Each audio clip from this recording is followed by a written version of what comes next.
자, 이란 쪽의 공습이 시작이 됐고, 이란도 지금 뭐 갈피를 못 잡고 있습니다. 뭐 그 주변 중동 국가에 지금 막 미사일을 쏘면서 뭐 흔한 말로 지금 정신을 못 차리면서 뭐 아랍에미레이트나 쿠웨이트나 이런 데도 지금 막 미사일을 쏘고 있거든요. 이런 것들이 시장에 더 불안감을 주고 있는 상황이고, 그러면 미국이 이제 앞으로 어떻게 할 것인가도 궁금한 상황인데, 트럼프 대통령이 이란을 어느 정도 안정시키기 위해서는 4, 5주 정도가 시간이 필요할 것 같다라고 어제는 얘기를 했는데, 오늘 또 새벽에 전해지는 속보 같은 거를 들어보면 이란 쪽에 굳이 지상군을 투입할 필요가 없을 것 같다, 뭐 이런 식의 얘기도 나오고 있습니다. 그러니까 미국에서도 아직까지 이란에 전격적으로 지상군이 투입될 것인지 말 것인지 아닐 것인지에 대한 결정이 이루어지지 않고 있다는 거죠. 그러니까 우리 시장도 지금 매우 출렁거리는 상황이 나타나고 있습니다. 이런 상황에서 중요한 것은 경제적으로 봤을 때 중요한 건 결국에 이란의 호르무즈 해협이잖아요. 호르무즈 해협을 과연 봉쇄할 것인가? 뭐 이란 쪽에선 봉쇄하고 있다. 지금도 뭐 이렇게 흐름을 보면 이란이나 중국의 선박 정도만 다니고 있고 거의 선박의 흐름이 끊긴 상황인데, 뭐 많이 들으셨겠지만 이 호르무즈 해협에서 물동량이 전 세계에 차지하는 비중이 굉장히 큽니다. 이 표를 보시는 것처럼 거의 20% 이상 이 호르무즈 해협을 따라서 원유라든지 LNG 가스라든지 이런 에너지 물자들이 많이 이동을 하는데, 여기가 막히게 되면 동맥경화가 있는 것처럼 딱 막히게 되면 전 세계 에너지의 흐름이 끊길 수밖에 없다라는 거죠. 뭐 이런 비중이 조금씩 변화가 있긴 하지만 어쨌든 20% 이상의 많은 비중을 차지하는 게 이 호르무즈 해협에서의 에너지 이동 물동량입니다. 자, 그러면은 요 호르무즈 해협에 통과하는 수출 물량을 한번 비중을 체크를 해봤더니요. 원유 같은 경우에는 중국으로, 이란에서 어쨌든 중국으로 수출하는 뭐 양이 많으니까, 그 외에도 뭐 중동 국가들이 중국 쪽으로 수출하는 원유가 많으니까 전체적으로 이 호르무즈 해협을 통과하는 원유 수출 가운데 대부분은 중국이 차지합니다.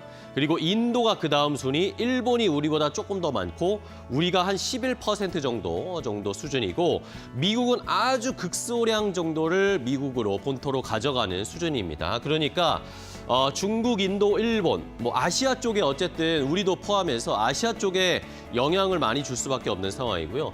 LNG 가스도 비슷한데 LNG 가스도 중국이나 인도 쪽에 호르무즈 해협을 통해서 많이 이동 통로가 나오고 있고, 일본이 9% 정도, 우리가 6% 정도 비중을 차지하면서 이러니까 우리 시장에서 오늘 뭐 원유, 그리고 화학, 석유 화학, 아니면 LNG, 가스 이런 종목들이 엄청난 급등이 나타나고 있습니다. 앞으로 유가가 더 튀어오를 것이다, 이런 전망들도 있는 상황이어서 일단은 오늘 시장에서는 바로 이 호르무즈 해협의 봉쇄가 주가에 영향을 주고 튀어오르는 종목들을 만들어내고 있습니다.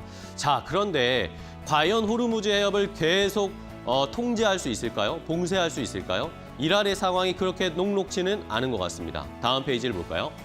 자, 지금 이란이 시장에서는, 그리고 전 세계에서는 이란이 버티기가 쉽지 않을 거다라는 이야기들이 나오고 있습니다. 왜냐하면 물론 뭐 호르무즈 해협에 많은 물동량들이 이동을 하고는 있지만, 사실 뭐 우리 인류가 늘 그랬잖아요. 뭔가 막히면 대안을 찾게 됩니다. 그런데 그 대안의 통로들이 분명히 있다라는 겁니다. 오만 쪽이라든지 아니면 요 사우디 위쪽에서 돌아가는 이런 항로들이 분명히 있기 때문에 결국에는 중장기적으로 이게 길게 이어지게 되면 물론 시간이 조금 더 걸리겠죠. 시간이 조금 더 걸리겠지만 다른 우회로를 찾아서 에너지의 이동을 나타낼 수 있을 것이다. 그러니까 이게 언제까지 이란에게 호르무즈 해협이 무기가 되기는 쉽지 않을 거다라는 그런 전망들이 있고요. 자, 그리고 말씀드린 것처럼 이란에게 호르무즈 해협은 레버리지 수단으로 다른 서방 국가나 미국에 압력을 넣는 수단이지, 이 호르무즈 해협을 계속 영속적으로 막게 되면 결국에 이란도 더 무너질 수밖에 없는 상황이 펼쳐집니다.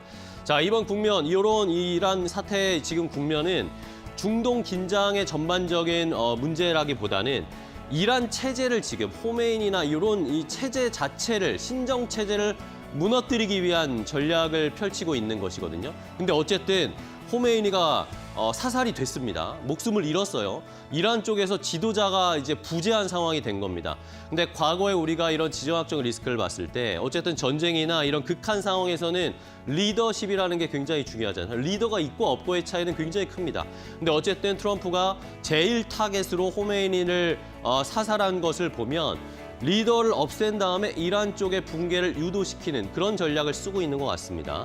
자, 이러면서 이란 권력의 핵심, 지금 이제 호메이니와 그 수뇌부들이 다 지금 사살된 상황에서 결국에 남아있는 이란 권력의 핵심은 뭐 지금 겉으로는 미국에게 보복을 하겠다, 이스라엘에게 보복을 하겠다라고 하지만 지금 현재 상황에는 자기들이 살아남는 게 훨씬 더 중요하지 않을까요?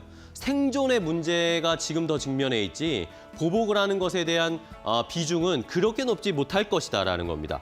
그러면은 결국에는 호르무즈 해협이 장기적으로 봉쇄가 되면 이란 경제는 지금도 매우 안 좋은 상황인데 더 안 좋은 상황으로 펼쳐질 수밖에 없고요.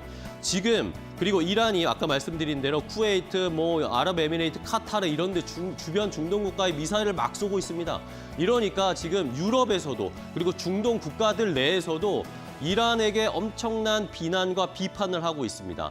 이러면서 이란은 점점 봉쇄되고 있고 이란과 친하다고 할 수 있는 중국도 선뜻 나설 수가 없는 상황이죠. 당연히 참전 못할 겁니다. 그러면 이란은 도와주는 나라가 없게 되는 상황이 되기 때문에 결국에는 고립이 되고 공동전선이 지금 펼쳐지면서 이란을 타격하는 명분을 제공하는 상황밖에 안 됩니다. 그러면 결국에는 생존의 문제에 직면할 수밖에 없다라는 거죠. 이런 것들을 봤을 때 이란이 오래 버티기는 쉽지 않을 거다라는 의견들도 있다라는 건 체크를 해보시기 바랍니다. 자, 그럼 우리 투자 입장으로 돌아오겠습니다. 자, 그러면 우리가 항상 과거에 지정학적 리스크가 발생을 했을 때 어땠습니까?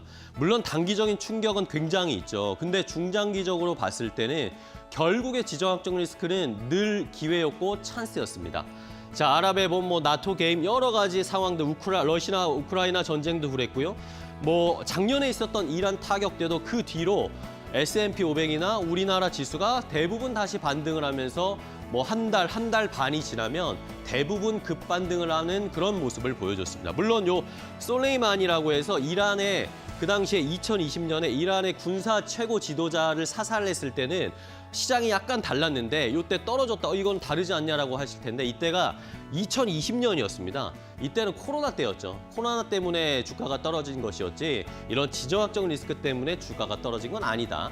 지정학적 리스크는 우리에게는 늘 기회였다라는 것도 생각을 해보셔야 되겠고요. 다음 페이지 보시면요.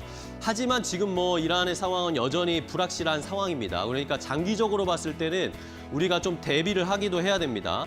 어쨌든 최악의 시나리오도 우리가 가정을 해봐야 되는데 이란이 장기 봉쇄를 하고 전면적으로 더 공세를 하고 미국도 이란 쪽으로 지상군을 투입하고 이래버리면 시간이 오래 걸릴 수 있거든요.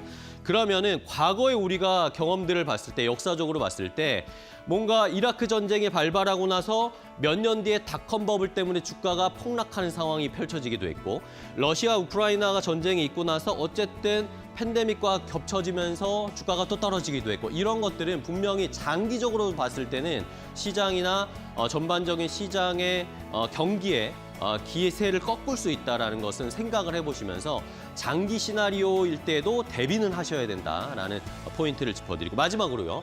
대신증권이 그러면 레벨을 한 4단계 정도로 나눠주면서 어떤 전략을 써야 할지 한번 이 시나리오별 대응 전략을 알려줬는데 초단기로 만약에 일주일이나 한 1, 2, 3개월 내에 미국이 뭔가 일화를 다 정리한다라고 하면 그때는 지금은 엄청난 기회일 수 있다라는 게 일단 대신증권의 이야기였습니다. 주식 빅주 확대해야 되고 오히려 원유가 올라가는 것에 따라가는 게 아니라 원유가 올라갔다 떨어지는 것에 대비를 해야 될 것이고요.